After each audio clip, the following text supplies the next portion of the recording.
días a todos, a los que no me conocen y hoy veo caras nuevas. Yo soy Daniel, uno de los pastores de la iglesia. Bienvenidos, gozosos de que nos acompañen y gozoso de cada uno de los hermanos que hoy nos está acompañando acá. Estamos para servirles y parte de nuestro servicio hoy, primero al Señor, pero también sirviendo al Señor a través de su iglesia, tenemos la predicación de la palabra que haré hoy. Preparando esta prédica, puedo ver en mí algún tipo de sentimiento encontrado, en que puedo ver algo que me alegra mucho. Por ejemplo, que el año pasado pudimos enviar una familia misionera a Medio Oriente y que en medio de nuestra imperfección el Señor pudo dirigirnos a hacerlo de una manera ordenada según su palabra, sobre todo en el tema del levantamiento de los fondos, de cómo identificar obreros que Dios mismo está llamando a firmarlos de parte de la iglesia, y con convicciones profundas de liderazgo, de entender qué es un obrero cristiano definido por la Biblia, cómo se ve ese apoyo económico, cómo debe ser. En ese sentido,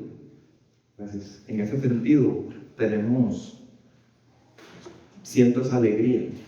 Pero en otro sentido, puedo sentir también empezar, no con ese tema, sino en el entender que actualmente en las iglesias hay muchísimas prácticas que no tienen apoyo bíblico alguno y que las hemos normalizado y están fuera del orden de Dios.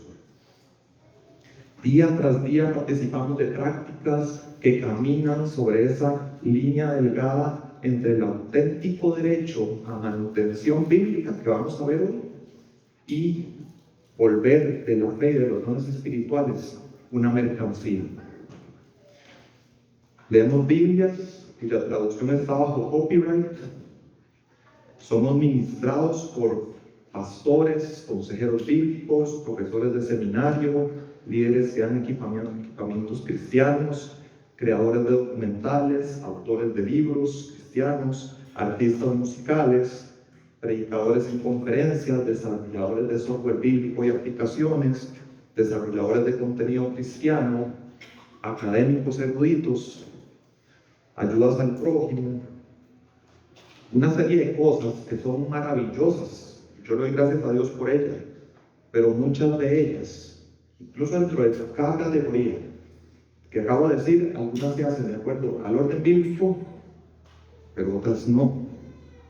Están fuera de un orden, una economía divina determinada por Dios que vamos a estudiar hoy. Una economía divina en la que nunca existe un cobro por un servicio cristiano, en que entra un don espiritual y que el servicio se puede dar para el que paga, pero el que no paga no se le puede dar el servicio. Eso nunca se ve en la Biblia.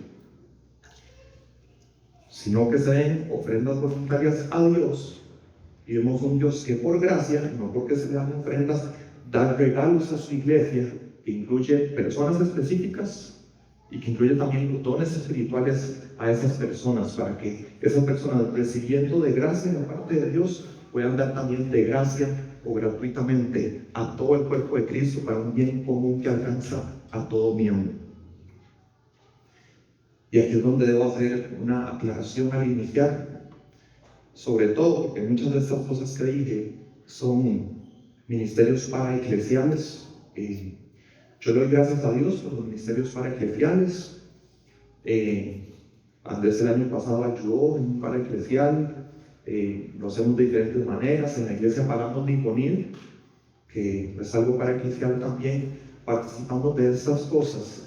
Así que la aclaración que quiero dar es que lo que digo hoy lo dice un hermano que reconoce la obra de Dios en medio de eso, que son cosas buenas, que le agradezco a Dios por cada una de las personas que está acá, que en alguna parte de la cadena está sirviendo al Señor de corazón en algo paraeclesial, y de verdad doy gracias a Dios por eso.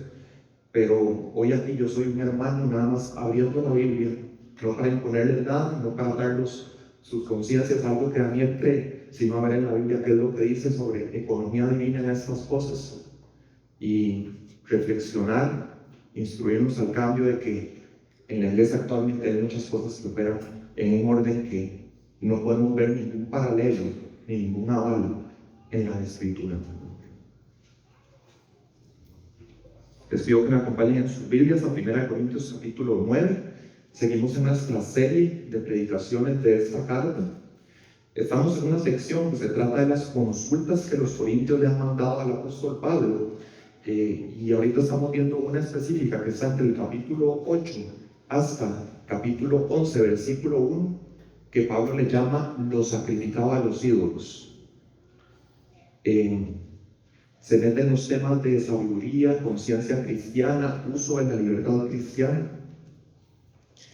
Y ahorita estamos en una sección en que, capítulo 9, no lo vamos a ver completo, pero estamos en una sección en que todo ese capítulo no menciona lo sacrificado a los ídolos, pero no es que se haya apartado del tema, es que Pablo va a tomar un tema en que él tiene un derecho personal por ser apóstol y él quiere modelarle o explicarle a los corintios: vean este ejemplo mío de cómo teniendo este derecho, yo decido usarlo no para mi beneficio personal, sino para el mayor bienestar de en este caso, de las personas a las que se les predica el Evangelio y las iglesias establecidas. De manera que, al final de la sección, en capítulo 11, versículo 1, Pablo va a poder decir: sean imitadores de mí como también yo lo soy de Cristo. ¿Imitarme en qué? En todo lo que nos explica en capítulo 9 de cómo él usó este derecho, o decidió no usarlo más bien. Así que si fuera el flujo argumentativo de la carta, yo debiera la idea principal lanzarla como que es Pablo poniendo ese ejemplo para que lo sigan. Pero el tema es que cuando Pablo define este derecho que tiene, yo entiendo que en las iglesias actualmente tenemos un muy mal entendimiento y una mala aplicación de lo que Pablo enseña de ese derecho, que entonces mejor voy a hacer una pausa para enfocarnos en el derecho en sí, para poder profundizar y aplicarlo.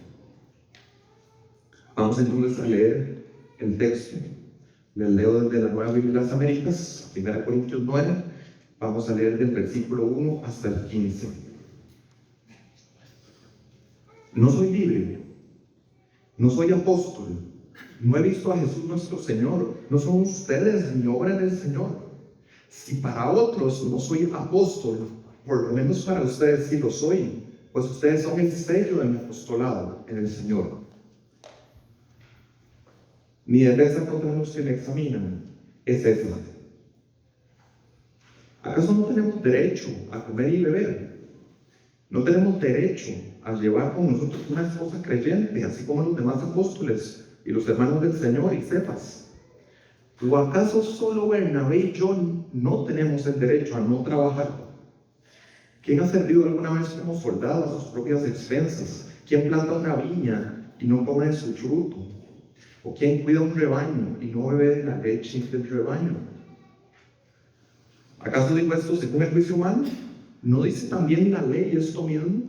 Pues en la ley de Moisés está escrito: no pondrás bozal al buey que trilla. ¿Acaso le preocupan a Dios los bueyes?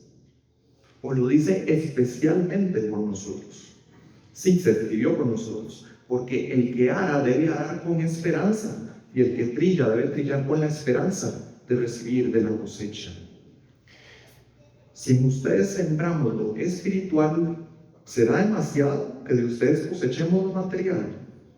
Si otros tienen este derecho sobre ustedes, ¿no lo tenemos aún más nosotros? Sin embargo, no hemos usado de este derecho, sino que sufrimos todo para no causar estorbo al Evangelio de Cristo. ¿No saben que los que desempeñan los servicios sagrados comen de la comida del templo, y los que regularmente sirven del altar reciben su parte? Así también ordenó el Señor que los que proclaman el Evangelio vivan del Evangelio. Pero yo de nada de esto me he aprovechado, y no escribo esto para que así se haga conmigo, porque mejor me fuera a morir que permitir que alguien me prive de esta gloria. Si tuviera que resumir el texto que acabamos de leer, lo haría así, y como les digo, no he enfocado tanto en el flujo argumentativo en la carta, que sí va a ser mucho más claro en el cierre del capítulo 9, en la próxima predicación, pero sino en el derecho en sí. Si tuviera que resumir lo que dice el texto, lo haría así. Quienes se dedican a proclamar el Evangelio tienen derecho a manutención familiar. Quienes se dedican a proclamar el Evangelio tienen derecho a manutención familiar. Vamos a desmenuzar eso.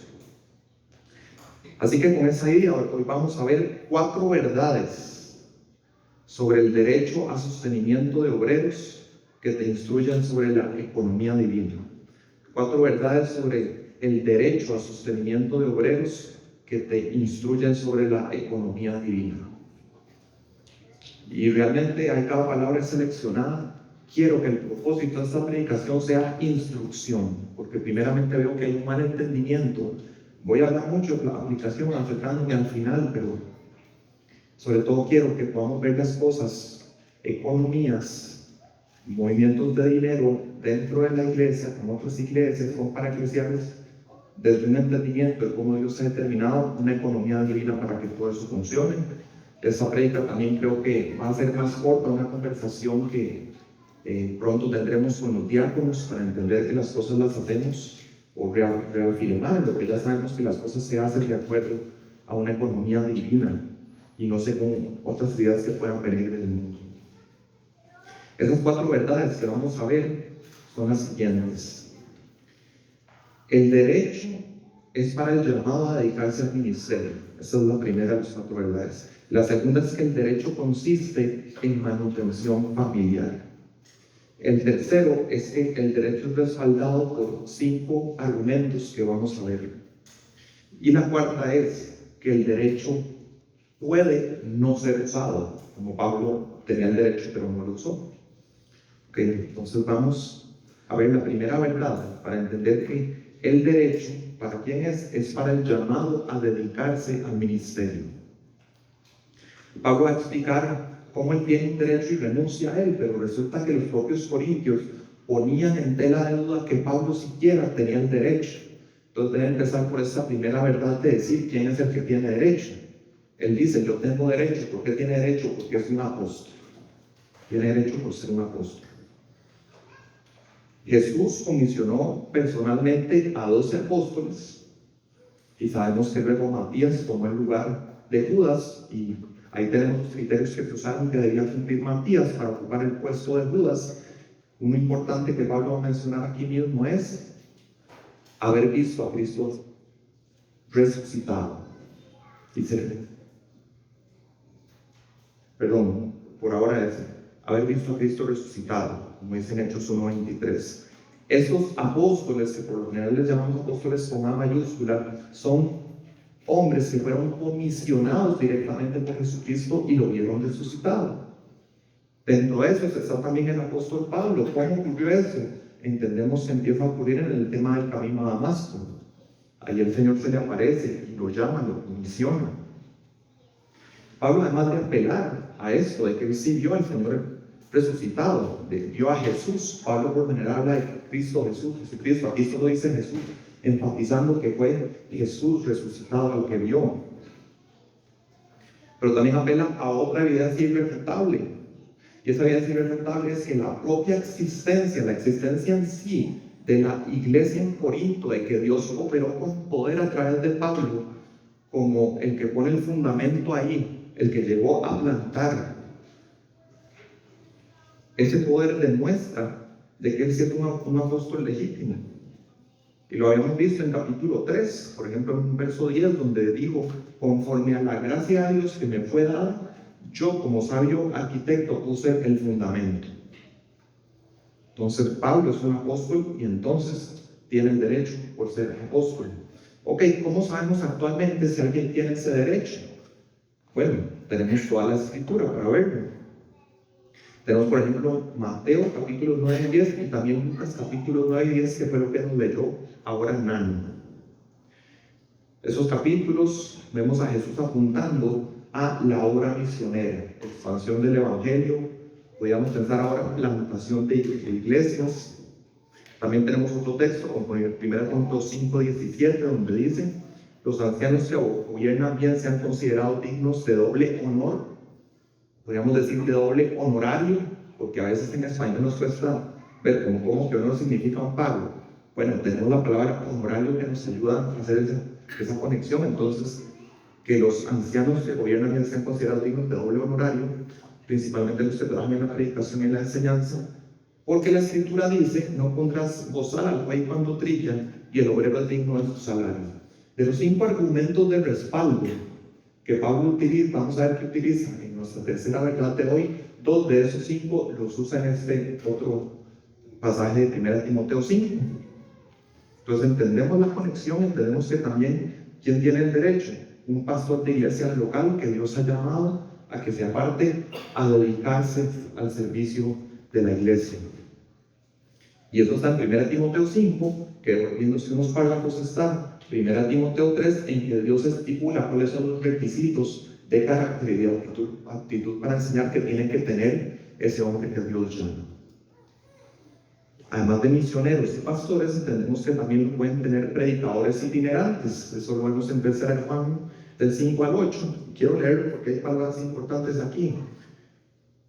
Harán bien en ayudarlos a proseguir su viaje, o sea, proveerles para el viaje, de una manera digna de Dios, pues ellos salieron por amor al nombre, no aceptando nada de los gentiles.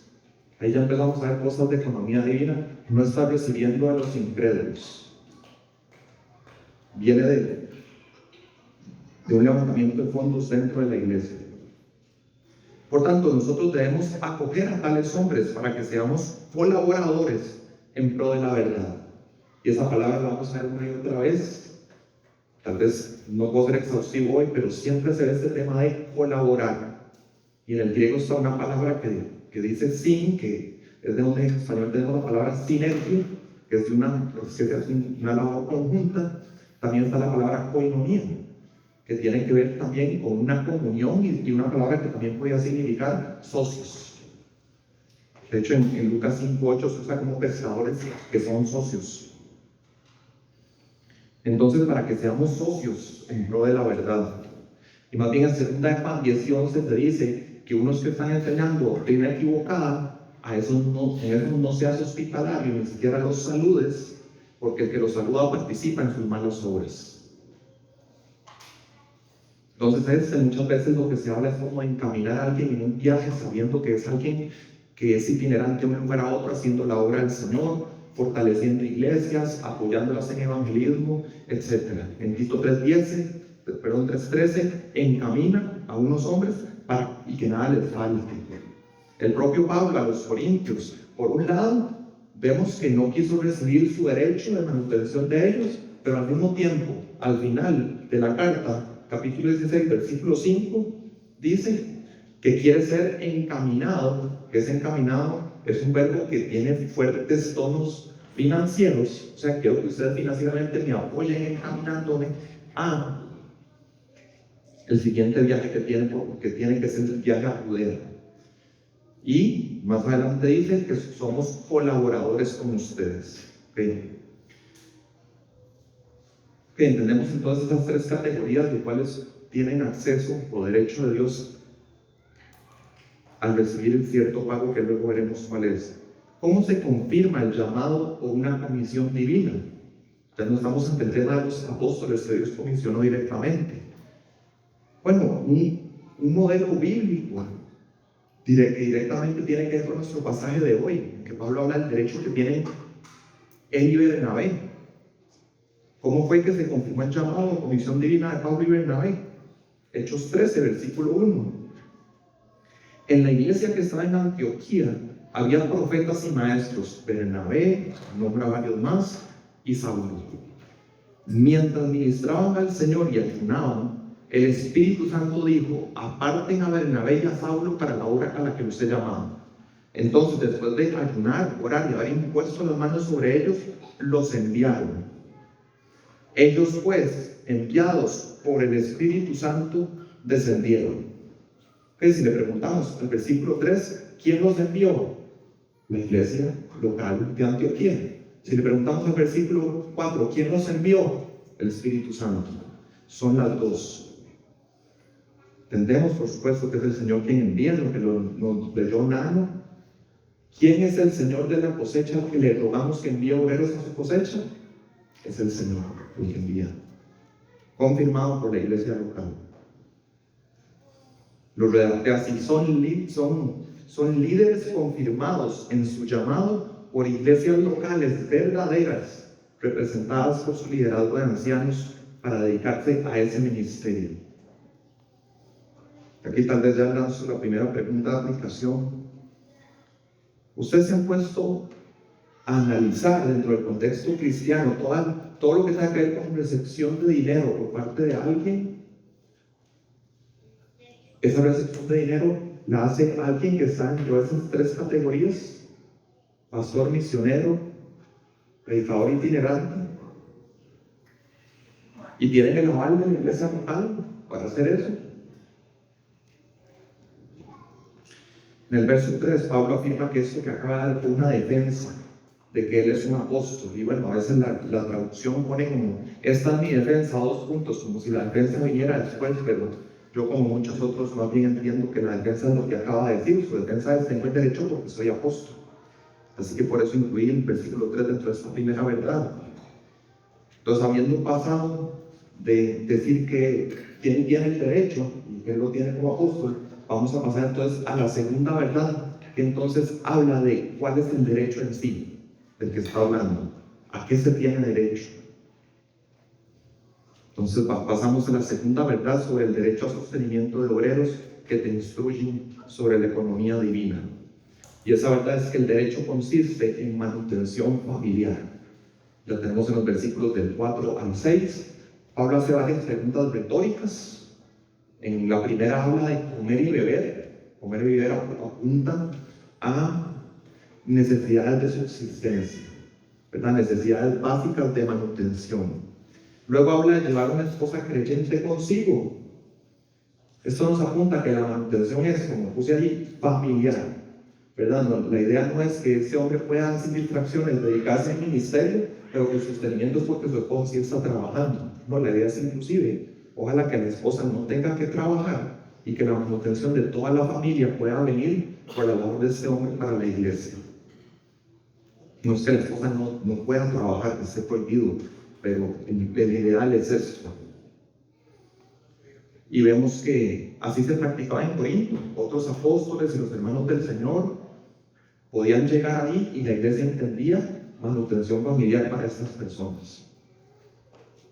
En el verso 6, en otra pregunta retórica, Pablo habla del derecho a no trabajar, ¿verdad? Nuevamente, ahí estamos hablando que el derecho incluye una manutención familiar de una magnitud tal que el obrero de Dios pueda saber que están garantizados los gastos de necesidades de su familia, de una manera tal que él en medio de la labor no está distrayéndose de ¿y qué más puedo hacer yo? ¿Qué más puede hacer mi esposa para que los números cierren al final de mes? No, la idea es, ese derecho a no trabajar es que pueda tranquilamente dedicarse al ministerio sin ese tipo de preocupaciones.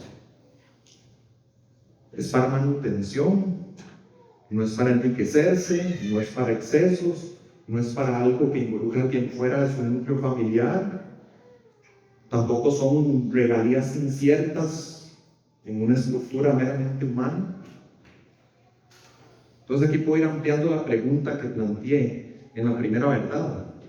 ¿Se han puesto a analizar en toda esta percepción de dinero que hay dentro de los contextos cristianos si la persona que recibe está dentro de esas tres categorías?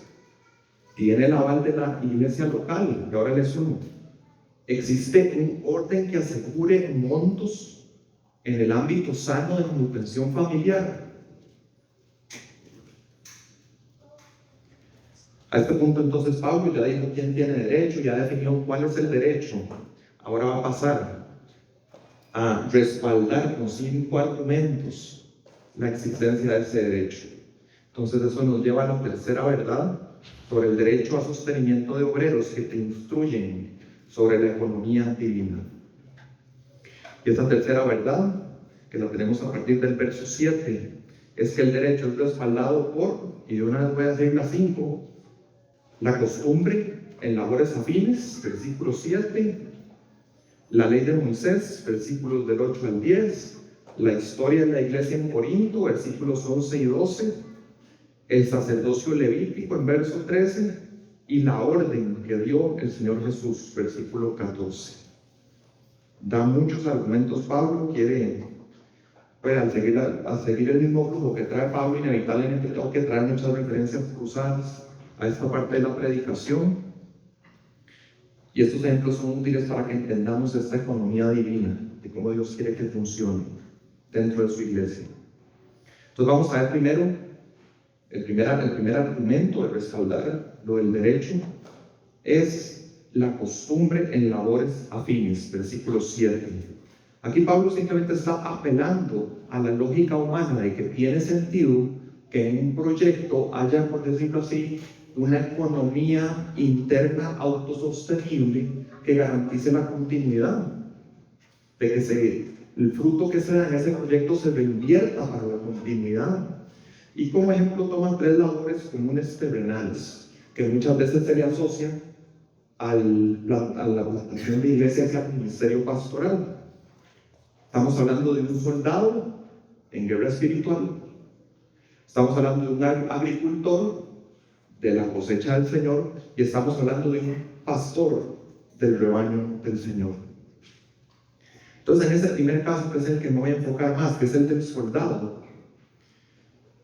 aquí es donde, en vez de ver superficialmente lo que está ocurriendo aquí, o el ejemplo que da Pablo, podemos como ir un poco más profundo a entenderlo. Pensemos, en aquel momento en Roma, hay un imperio que por supuesto tiene un emperador. Quienes forman parte del imperio están obligados a pagarle impuestos al emperador como líder máximo. Ese mismo emperador, por otro lado, contrata a un soldado y le asegura su manutención mientras está sirviendo como soldado. ¿Ok? ¿Quién es el patrono del soldado? Es el emperador. No son los ciudadanos romanos su patrón, ni tampoco el ciudadano romano va a decir, yo soy el que le paga el salario a ese soldado. No, el que le paga el salario a esos soldados es el emperador. Tu deber son los impuestos al emperador. Esa parte de lo que él hace con ese dinero para contratar a esos soldados. El emperador fue el que contrató a ese soldado, él es el que le da órdenes a ese soldado y a él es el único que tiene que rendirle cuentas ese soldado. Un ciudadano romano no tiene por qué estarle pidiendo que rinda cuentas directamente a un soldado. Nunca debieran pasar fondos directos desde el ciudadano romano que se beneficia de las labores del soldado, fondos directos al soldado. Nunca. El dinero de alguna manera siempre debe pasar por los registros del emperador. Hacer un ejercicio diferente a eso, bíblicamente podría llamarse despreciar al emperador, despreciar los impuestos al emperador, despreciar su orden establecido. Yo, por ejemplo, soy un empleado público y en los cursos que nos dan todos los años de refrescarnos el tema de control interno, de no caer en enriquecimiento ilícito, yo nunca puedo recibir lo que llaman una dádiva. Y yo puedo darle un servicio, aunque yo no estoy directamente de cara a un cliente, pero si yo diera un servicio a un cliente, y por la gracia de Dios lo hago con excelencia, y el cliente está tan satisfecho y tan contento que me dice, yo estoy tan contento con eso, con respuesta de agradecimiento, no para que haga algo adicional por mí, o en respuesta de agradecimiento, tome esto, un regalo, una bendición. Yo eso no puedo aceptar. Yo tengo que rechazarlo. Cualquier otra cosa que rechazar eso, yo estoy quebrantando la ley. No puede haber una transacción horizontal. Una transacción horizontal se está brincando un orden establecido.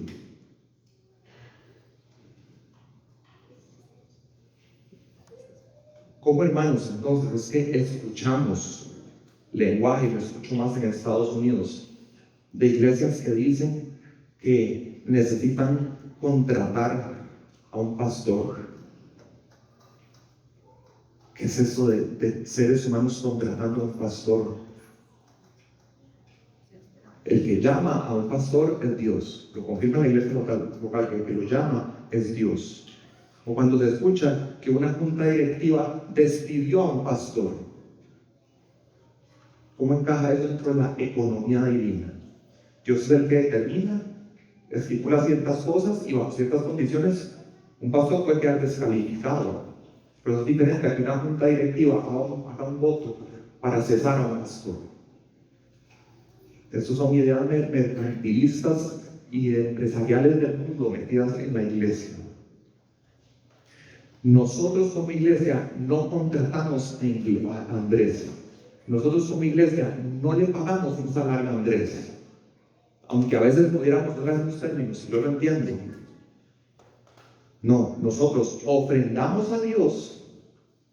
Es nuestra responsabilidad, pero que en el poder del Espíritu gozosamente ofrendamos a Dios voluntariamente. Por otro lado, no en relación con eso, Dios por gracia, no porque ofrendamos, Dios por gracia le da un regalo a la iglesia llamada el pastor Andrés.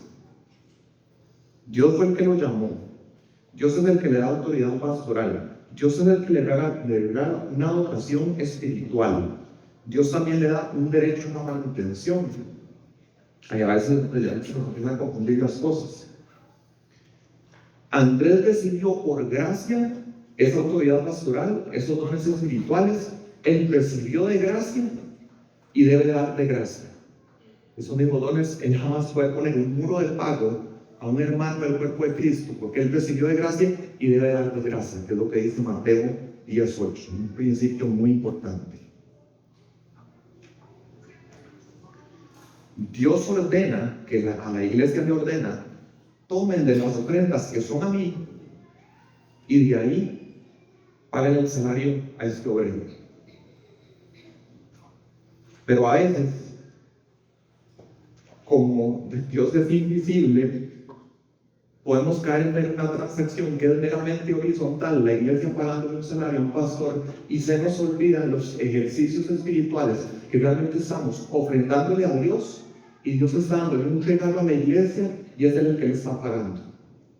Incluso si la iglesia local no estuviera en desobediencia, no ofrendando, y Dios quiere mantener ese obrero ahí, puede levantar cristianos en otro lado que le paguen el salario. Pero es Dios el que le paga.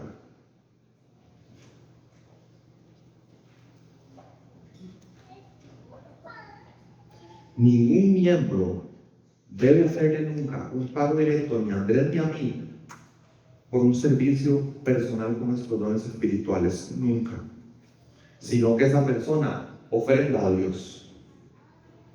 Si en algún momento alguno de nosotros cobra, o si incluso, y escuchen esto, incluso si alguno de nosotros recibe un regalo no solicitado, ya servimos a alguien gratuitamente, la persona está súper agradecida, uy, tome este regalo, tome esta bendición, estoy tan agradecido.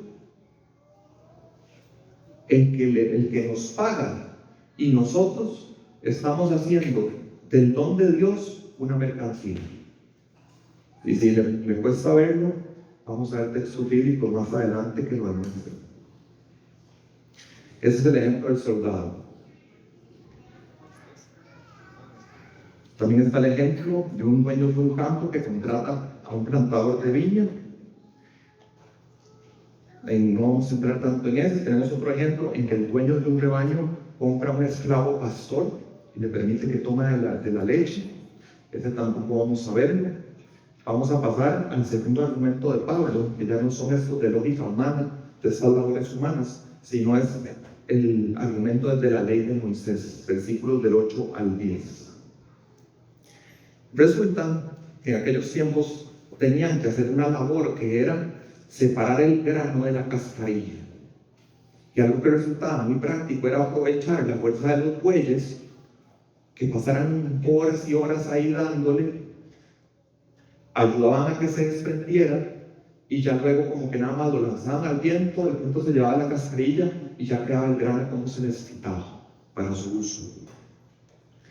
Pues resulta que a alguien se le podía ocurrir que no querer que ese buey coma de ese mismo grano. Entonces le ponían un bozal. Le impedían de esa manera que comiera ese mismo grano, que era un resultado de su trabajo. La ley de Moisés prohibía esa práctica. Y Pablo lo que dice aquí en los versículos que estamos estudiando hoy es: la ley no fue escrita para los bueyes, la ley fue escrita para los seres humanos. Entonces Dios ciertamente tiene cuidado al buey, pero lo está diciendo principalmente para los seres humanos.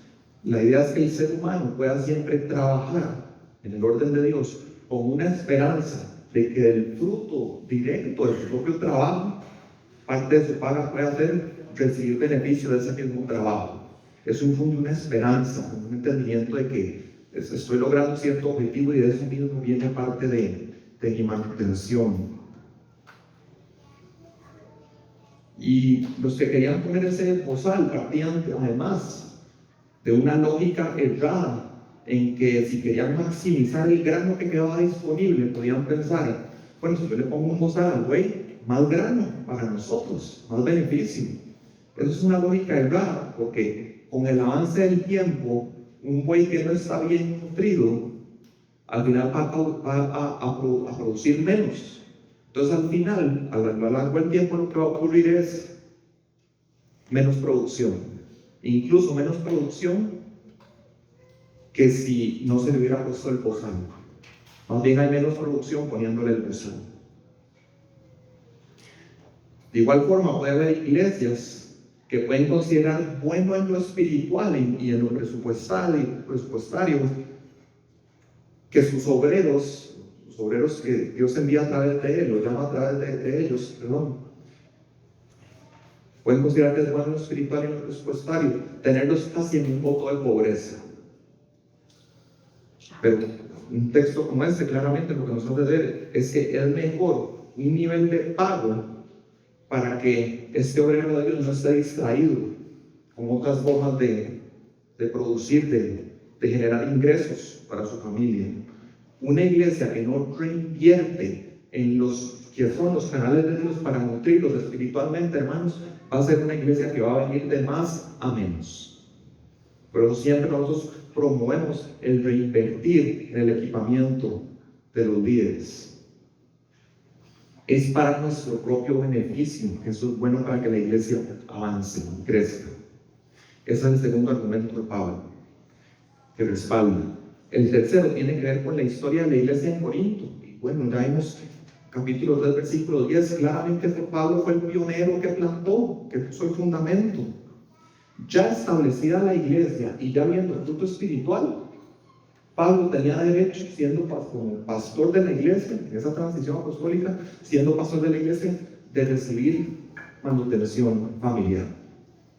Y en esto es clarísimo, sería otra prédica aparte de ver, nunca se cobra en la etapa de plantación y en la etapa de evangelización. Ahí no se cobra nunca. Se levantan fondos, lo mismo que están haciendo en Líbano, fondos por aparte, si ya establecida una iglesia, ahí sí, personas que han puesto su fe en el Señor y que quieren colaborar en el reino, ahora sí, voluntariamente den y vamos juntos colaborando. Pero en esa otra etapa nunca se cobra. Cuando ya está establecida la iglesia, Pablo pudo haber ejercido su derecho a manutención familiar, pero no lo hizo. Y además, históricamente, los propios corintios le habían dado manutención familiar a otros, a Cefas, a Apolos, no se sabe exactamente a cuáles, pero Pablo hace mención que a otros sí se les dio manutención familiar en Corinto. Siguiente argumento para respaldar: el sacerdocio levítico. En la ley ceremonial del Antiguo Testamento, Dios estipuló que de las 12 tribus estaba la tribu de Leví. Esa tribu iba a tener un servicio especial para el Señor y no iba a ganarse las cosas con el sol de su frente como lo hacían las otras 11 tribus. Él los llamó un servicio especial. Ahí estaban, por supuesto, los sacerdotes, y la disposición de Dios es: del mismo altar en que sirven, de ahí mismo reciban excedente para su manutención. Y por solo poner un versículo, porque podríamos ver muchos, en Deuteronomio 18:3 dice: este será el derecho de los sacerdotes de parte del pueblo, de los que ofrecen como sacrificio buey u oveja, darán para el sacerdote la espaldilla, las quijadas y el cuajar. Ahí está Dios determinando en la ley ceremonial para los levitas que reciban eso. Nuevamente, la economía divina. Dios es el dueño. Todos los israelitas, las 12 tribus, deben presentarle sacrificios a Él. Deben hacerlo gozosamente, pero es una responsabilidad a la vez. Y Dios determina, a estos yo los voy a apartar para un servicio. Y de lo que ustedes me ofrendan a mí, yo les doy la instrucción, denle a ellos esta parte.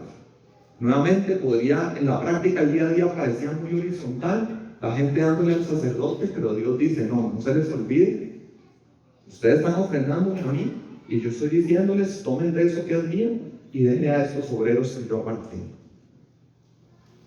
Y el propio texto bíblico nos hace ver claramente esta distinción de que no es algo horizontal, sino que es algo mediado por Dios. Números 18, 12 y 24.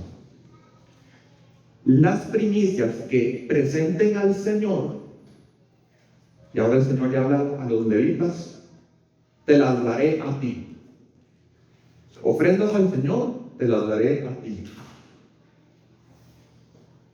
Versículo 24. Porque el diezmo de los israelitas, el cual ofrecen como ofrenda al Señor, yo lo he dado a los levitas por heredad.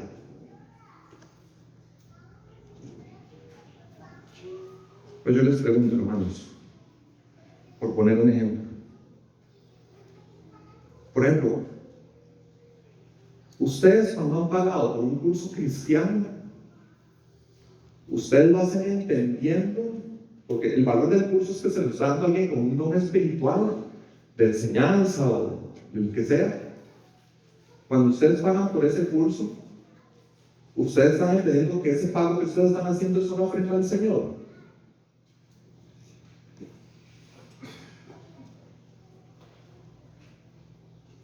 O al comprar un libro,